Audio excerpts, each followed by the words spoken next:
continue to happen because 100 Thieves seems to have a little bit of the map moving in their favor during these fights.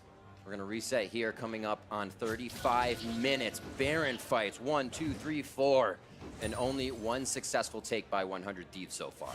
Yeah, it's such a tense game at this point. The gold lead has not really extended though since the last Baron take.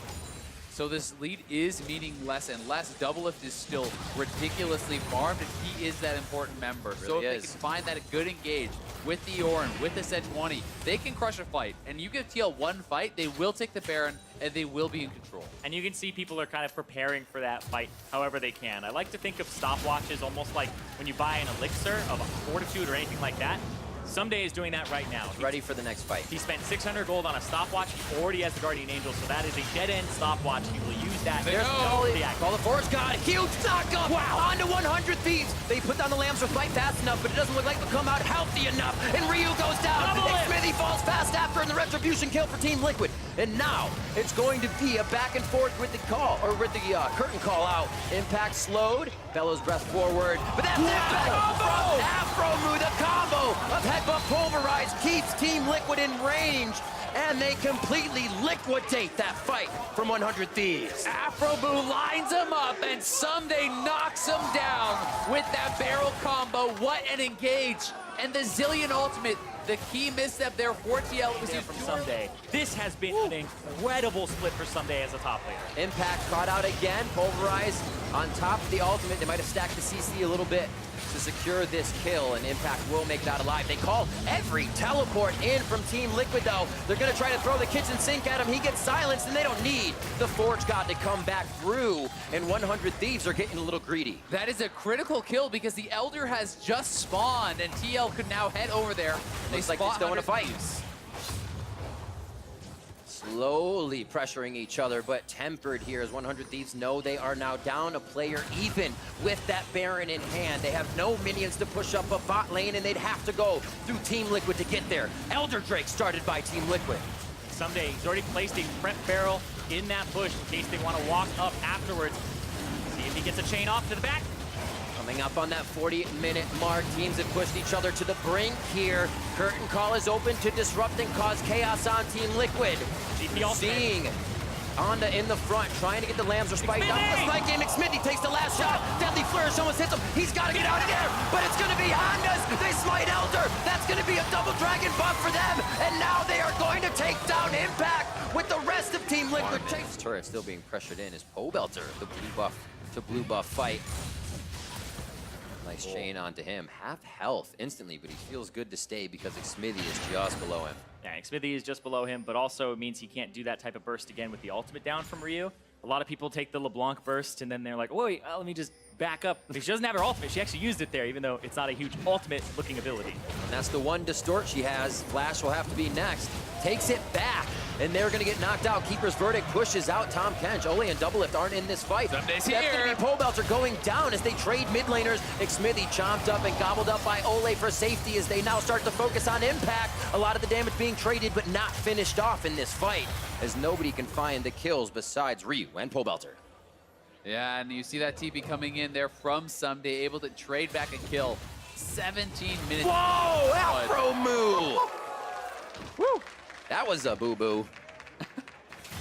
He thought they went back to base, and he's like, oh, okay, I'll grab blue. But you have to realize, Mega Gnar is expiring for Someday. He has no Gnar bar to actually follow up, so he can't dive in on the fight. Yeah, can't follow up, has way less threat, having him in a side lane potentially better at this point. Afromu is pulling the trigger on these recon engages like he always has on that champion, but they've just been coming up short today. This Spring Split MVP not looking in that same form in this game. And the follow-up really just hasn't been there from the team. You know, we have yet to really see the Xayah Feathers pull through for a root immediately out of that Recon combo. We have yet to really see that full burst damage come through with a LeBlanc crashing in, everyone hitting at the same time, and it feels like that's what you're going to need to burst someone down. Oh, just short! Gets the charm, but Doublelift is already inside Ole's stomach with the Devour. What a great cannon barrage. 100 Thieves are sent into chaos, and they don't know how to get this heist back at this point. Impacts onto Afromu as he thought he had a flank escape. and they're gonna come up with more kills. A 2-for-0 for Team Liquid. This is at least, I mean, Follow just hasn't been there, and Aphromoo hasn't even been landing those ultimates. He's just been a little short multiple times, 4 times this game, and it's saying, hey, maybe you can leave this champion up, and it gives you an edge in champion select. Oh my god, he got knocked back immediately. Pobelter with the amazingly fast fingers on the scatter of Aphromoo, and now 100 Thieves has left a player short, as it could be the finishing touches for Team Liquid, chasing Ryu out of the base. He says, walk this way, and Team Liquid will oblige for only so long, as now they head back to the 3 members of 100 Thieves that stand in front of their objective. That Nexus, Ole, quite a big belly on that one, and he gets knocked away, but throws up Someday first, so he goes down to the hands of the rest of Team Liquid. Onda's in doing what he can, but it is not going to be enough as Team Liquid look to close down on 100 Thieves. Pobelter looking to finish this last kill out. TL should have done it here. Looks like it's going to be all My time. word! On the fountain, he goes down the ace from Double Lift and Team Liquid as they take game 2 in very strong fashion over 100 Thieves.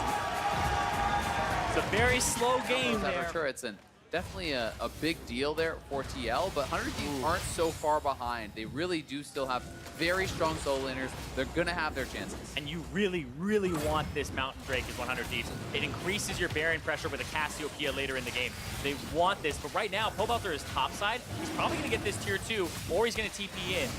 Eyes on Afro's all to stop the fight. Watching Xmithy for the Glacial Prison. It is out. The teams are up, and Afromoo's right in the middle of the fight with Onda. They're low. Aphromoo now gets himself to safety, and we're looking for Double Lift. He goes down. Sorry, Rikara goes down as Ryu is now getting himself caught up in the fight. Team Liquid stepping up big on that one, as it is just a dog pile around Mountain Drake. 4-for-0 there for TL. They take full control, and they are going to be able to march down mid lane here, look for a tier 2 tower as well. Pobelter in that last fight wasn't able to get a good ultimate on either of those carries. Impact 2-0-2 from having a decently behind lane.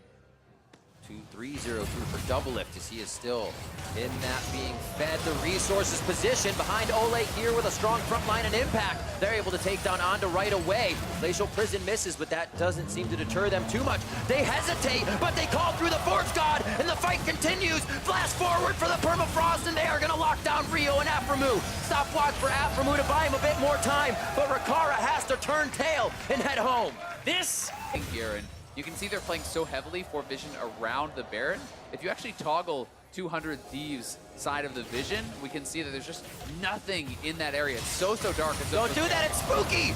Turn the lights back on, and 100 Thieves didn't see this one coming. It's Onda going down next. Someday it's huge with the Sterix Gauge Rage on, and he is going to go down eventually.